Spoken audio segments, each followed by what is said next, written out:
Você gosta de show de notas? Por que show de notas? Porque nós temos hoje a já tradicional reunião dos representantes dos clubes para a escolha do árbitro.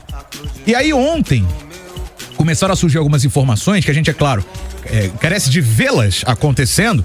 Primeira, que o Vasco confirmou isso em nota, que solicita à Federação do Rio árbitros FIFA. A gente até falou disso na abertura do programa.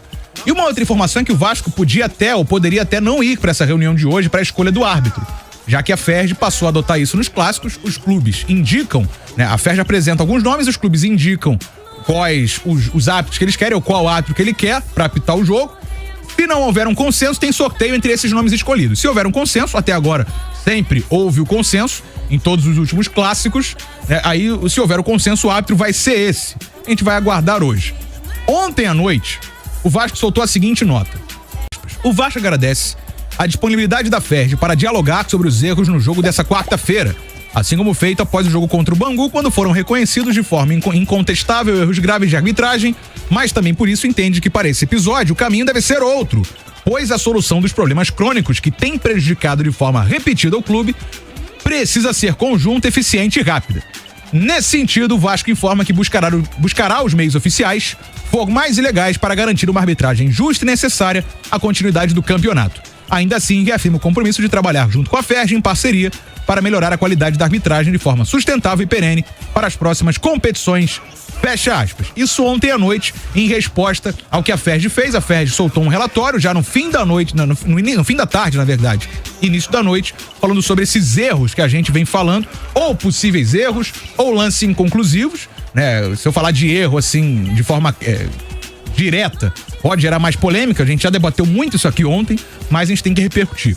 E hoje, o Vasco, agora no finalzinho da manhã, noticiou o seguinte.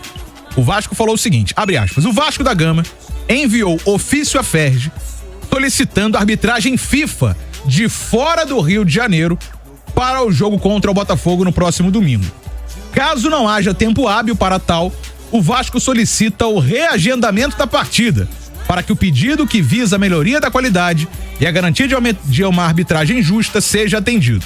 O clube reafirma o seu compromisso de trabalhar em parceria com a FERJ para buscar os meios de melhorar a qualidade da arbitragem de forma sustentável e perene para as próximas competições. Esse final foi igual a outra nota, né? Fecha aspas. Então, o Vasco está pedindo a arbitragem FIFA de fora do Rio e, se não houver tempo hábil para isso, que o jogo seja reagendado. Bom, o jogo não vai ser reagendado. Estamos a 48 horas praticamente da partida, a não ser que haja uma força grande do Vasco aí nos bastidores. Até porque a reunião está marcada para agora à tarde para a definição da arbitragem. A gente está monitorando, mas o Vasco se posicionando devido aos últimos acontecimentos, já colocando lenha pro clássico de domingo no Newton Santos, Gabriel Farias. O Vasco no seu movimento de bastidores. Eu não vou ficar aqui debatendo de novo os lances do clássico, eu já tenho falado aqui, eu acho que o Vasco tem muitos motivos realmente para reclamar de arbitragem no Campeonato Carioca, mas acredito que assim, esse movimento, como eu falei, eu não sei se ele resolve a situação. Árbitro FIFA, beleza, quem é FIFA? Braulio da Silva Machado é FIFA? Sávio Pereira Sampaio? Wilton Pereira Sampaio? Sim. Rafael Klaus. E só troca, assim, de problema. Anderson Daronco. É melhor ter um árbitro mais experiente do que a garotada, entre aspas, da Federação de Futebol do Rio? Talvez. Não sei se isso faz tanta diferença assim. E reagendar o jogo, assim, desculpa. Nossa, eu acho que é mais um movimento. Acho que, assim, existe uma situação também, todo clube gosta de dar uma satisfação ao seu público-alvo, que é o torcedor. E também é um cliente, né? Que é um cliente, quer se sentir atendido em meio a tudo que aconteceu. Eu acho que é mais um movimento nesse sentido. De toda nota, eu me apego muito à parte em que o Vasco diz que se coloca à disposição para colaborar com a evolução da arbitragem. Não foram exatamente essas palavras, mas de forma sustentável, a grosso modo é isso. Então, eu me apego mais a isso. E isso não vai ser resolvido até domingo. Isso vai ser resolvido com o passar do tempo, com uma boa formação de árbitros. Porque os clubes não sentam junto com a federação pós-campeonato.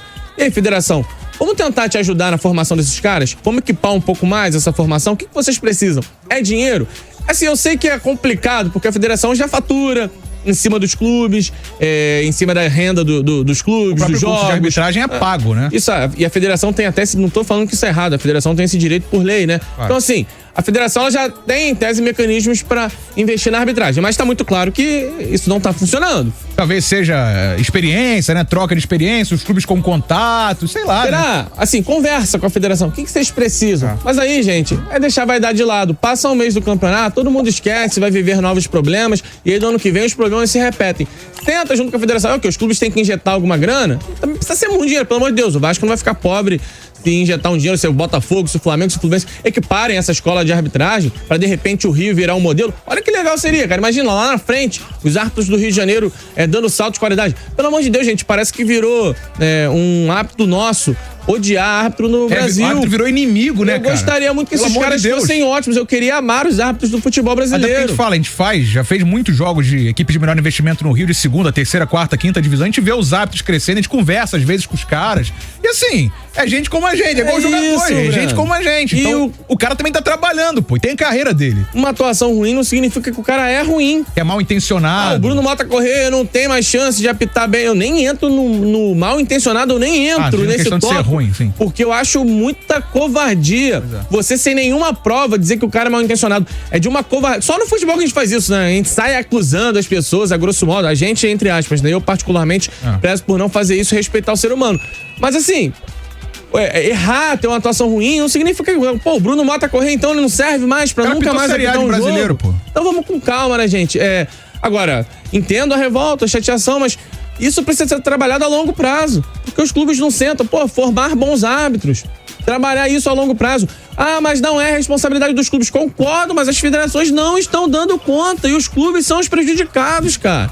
Então essa galera vai ter que meter a mão na massa. Não tá todo mundo metendo a mão na massa por novas ligas? Pra tirar da CBF o poder de negociar direitos de transmissão? Tá meio tortuoso o processo, cada um foi pra um lado, mas está se criando uma estrada que favorece mais os clubes nesse ponto. Por que não se debater mais a arbitragem pra gente ter maior qualidade?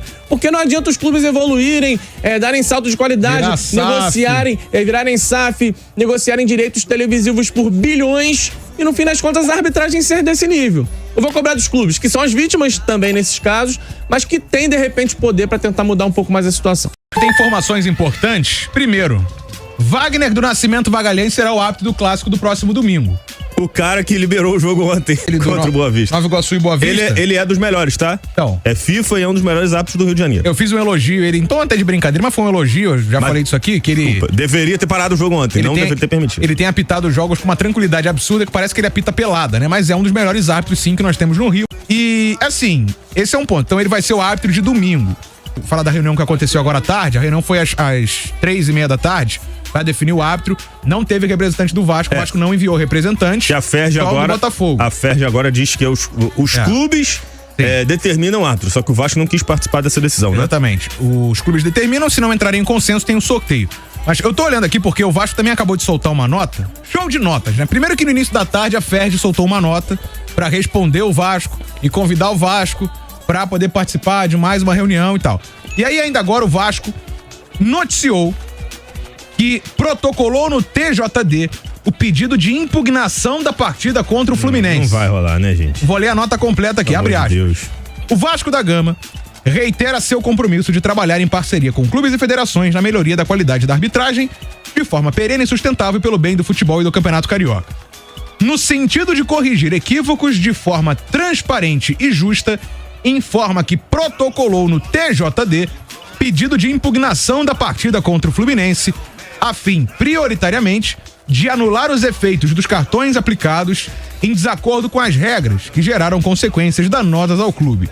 Os erros de direito que vêm sendo praticados de forma sistêmica pela arbitragem são graves, dão conta de um desconhecimento dos protocolos e regras do futebol por parte de árbitros e contaminam a integridade dos resultados e o potencial do campeonato em si. Fecha aspas. Portanto, essa é a nota do Vasco. Tem menos de 10 minutos. O Vasco, então, noticiando que entrou no TJD com um pedido de impugnação da partida contra o Flu para pelo menos, é o que eu estou entendendo da nota, para pelo menos anular os cartões, né? E aí eu digo o seguinte, pela experiência que eu tenho, que você também tem de futebol carioca, não vai acontecer Pelo amor nada. de Deus, né? estão de brincadeira. Até porque se esse precedente fosse aberto, o futebol brasileiro seria uma zona. Todo mundo ia entrar no tribunal pedindo para reverter cartões e etc. Então, assim, a gente tem a definição do árbitro para domingo e a gente tem um clássico que pode definir aí muito. A nota da FERJ do início da tarde, ela deu conta de uma outra nota que o Vasco tinha soltado de manhã, na qual o Vasco pedia que os árbitros, ou o árbitro do clássico de domingo fosse de fora do Rio e fosse FIFA. Né, pra, na visão do Vasco, manter um equilíbrio. Sabe quem é de fora do Rio? E é FIFA? Anderson Daronco. Então, a gente falou mais cedo, nomes de árbitros. Pelo amor de Deus, gente. O Farias até falou, não adianta, porque os árbitros que estão fora no passado do Vasco reclamavam deles. Rafael Claus, Daronco. Então, assim, teve essa nota, a FERJ respondeu dizendo que se tomasse essa decisão, seria algo completamente fora da realidade. Seria. Né? Então a FERJ utilizou mais ou menos esses termos, né? Que seria algo que não tem nada a ver com o futebol carioca, chamar árbitro de fora, mesmo sendo FIFA, mas agora teve essa definição então da arbitragem para domingo e o Vasco noticiando que vai ao tribunal para tentar reverter o resultado do jogo contra o Flu. Não vai acontecer nada, a gente sabe disso. Mas vai ficar agora essa guerra de notas, meu parceiro Vitor. Existe a menor possibilidade disso acontecer e o Vasco é muito grande pra ter uma atitude tão pequena, né? Não, e lembrando que se isso não fosse atendido, o Vasco disse que ia ser a favor do jogo ser remarcado. E vai também marcar pra quando? Não tem data. Não tem data. O Botafogo tá na Libertadores, vai jogar nas próximas 2 quartas-feiras. O Vasco joga terça-feira que vem pela Copa do Brasil. Gente, pelo amor de Deus, aceita que a arbitragem foi ruim e parte pra próxima. Tenta buscar melhorar a arbitragem pros próximos jogos, né? Não adianta você tentar reverter um resultado, já foi. Erro de direito, cara, é quando a regra não é cumprida. O time jogou com 12, por exemplo. Isso, ou jogou com cabeça trocada, levou 2 cartões amarelos. O cara foi expulso e ficou em campo. Isso é um erro de direito. Agora, interpretações diferentes não geram anulação do jogo. E vou até falar baixinho, a gente já viu erros de direito acontecerem, os times irem ao tribunal e não acontecer nada. Então, interpretações distintas não geram erro de direito. A anulação do jogo porque não são classificadas como erro de direito. Não acho bom o Vasco esquecer, quer dizer, esquecer não, pode buscar formas de melhorar a arbitragem para os próximos jogos. O Vasco, obviamente, foi prejudicado 4 partidas consecutivas, mas se ele tá fora do G4 é por culpa do próprio Vasco e não só da arbitragem. E para domingo, o Vasco não tem, então, 2 zagueiros, o Medel e o João Vitor. O João Vitor recebeu o 3º amarelo, o Medel foi expulso naquela confusão provocada pelo André. A gente já esmiuçou esses assuntos, já debateu sobre isso aqui desde quarta-feira, mas temos que falar.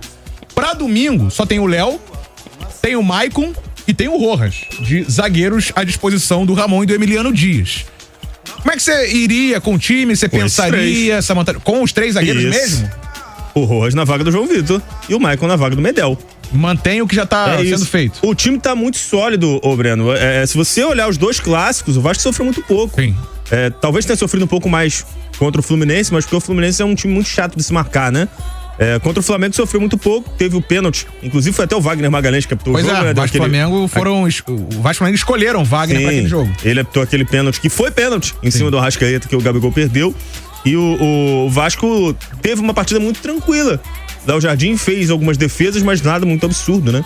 Isso aconteceu também contra o Fluminense, acho que o Vasco encontrou esse esquema, principalmente porque os laterais do Vasco, eles suprem a carência dos pontas. O Vasco não tem bons pontas. E é o que o Ramon Dias e o Emiliano Dias, esses 2 treinadores, né? Na verdade, esses 2 são treinadores hoje, eles têm feito isso. O Vasco não tem bons pontas. Você olha pro banco, você tem Rossi, tem Serginho, David jogando como titular. Até tem o Adson. O Adson tem entrado bem, viu? Tenho gostado do jogo do Adson. Eu tenho gostado também do Adson, cara. Mas essas são as opções que o Vasco tem.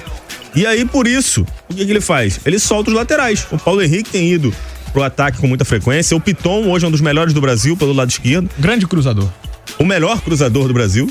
Então, a gente trouxe ano passado em números, em cruzamentos certos, era ele disparado. Quando o Vasco tem 3 zagueiros, ele tem uma solidez defensiva e consegue construir pelos lados do campo. Quando precisa construir por dentro, tem o Paê. Então acho que essa é a formação que mais se adapta ao elenco que o Vasco tem hoje.